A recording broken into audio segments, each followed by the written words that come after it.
Hello, ഈ ഒരു കറി റെഡിയായി കഴിഞ്ഞാൽ ഉടനെ ഊണ് കഴിക്കാൻ തോന്നും. കാരണം ഇതിൻ്റെ ടേസ്റ്റും ഫ്ലേവറും ഗംഭീരമാണ്. ഇതിനു വേണ്ടി 1/4 കിലോ കൊഴുവയാണ് ഞാനിവിടെ എടുത്തിരിക്കുന്നത്. സൂചി കൊഴുവ. തലയും വാലും കട്ട് ചെയ്ത് കഴിഞ്ഞാൽ ബാക്കി ഒരു 3 സെൻറ്റിമീറ്റർ കാണും.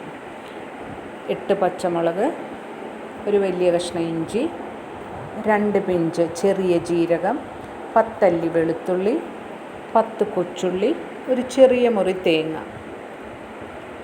മീനൊഴിച്ച് ബാക്കിയുള്ള എല്ലാ ഐറ്റംസും കൂടെ മിക്സി ജാറിലേക്കാക്കി നല്ലതുപോലെ ഒന്ന് ക്രഷ് ചെയ്തെടുത്തു. അതിലേക്ക് ആവശ്യത്തിന് ഉപ്പും 1/2 ടീസ്പൂൺ മഞ്ഞൾപ്പൊടിയും കുറച്ച് കറിവേപ്പിലയും. ഇനി വേണ്ടത് ഓട്ടുപുളിയാണ്. വലിയൊരു കഷ്ണം ഓട്ടുപുളി എടുത്ത് ചെറിയ പീസസ് ആക്കി മുറിച്ച് അതും ചേർത്ത് അതിലേക്ക് മീനിട്ട് നല്ലതുപോലെ തിരുമ്മിക്കൂട്ടി ഒരു പാൻ വെച്ച് അതിലേക്ക് ഈ മീൻ കൂട്ടൊന്ന് സ്പ്രെഡ് ചെയ്ത് വെച്ച് 10 മിനിറ്റ് അടച്ചു വെച്ച് വേവിച്ചു.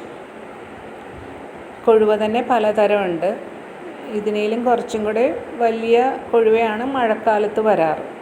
പിന്നെ ആനക്കൊഴുവ, നത്തോലിക്കൊഴുവ. നത്തോലിക്കൊരു സിൽവർ ലൈൻ ഉണ്ടാവും. മീനൊന്ന് വെന്ത് വന്നപ്പോഴേക്കും മറിച്ചും തിരിച്ചുവിട്ടൊന്ന് റെഡിയാക്കി. ഒരു ചട്ടി വെച്ചിട്ട് അതിലേക്ക് വെളിച്ചെണ്ണ ഒഴിച്ച് കടുകിട്ടൊന്ന് പൊട്ടി വന്നപ്പോഴേക്കും കുറച്ച് ഉലുവയും കൂടെ ചേർത്ത് അതും പൊട്ടിച്ച് ഒരു പിടി ഉള്ളി അരിഞ്ഞതും ചേർത്ത് ഒന്ന് മൂത്ത് വന്നപ്പോഴേക്കും അതിലേക്ക് വേപ്പിലയും ഉണക്കമുളകും ചേർത്ത് അതും കൂടെ ഒന്ന് മൂത്ത് വന്നപ്പോഴേക്കും ഈ മീൻ കൂട്ടിട്ട് നല്ലതുപോലെ ഒന്ന് മിക്സ് ചെയ്തെടുത്തു. കൊഴുവയിലും ഒമേഗ 3 ഫാറ്റി ആസിഡ്സിൻ്റെ കണ്ടൻറ്റ് ഉണ്ട്. ഒപ്പം കാൽസ്യം. നല്ല ഗുണമുള്ള മീനാണ്. നല്ല ടേസ്റ്റി ആയിട്ടുള്ളൊരു കറി റെഡിയായി.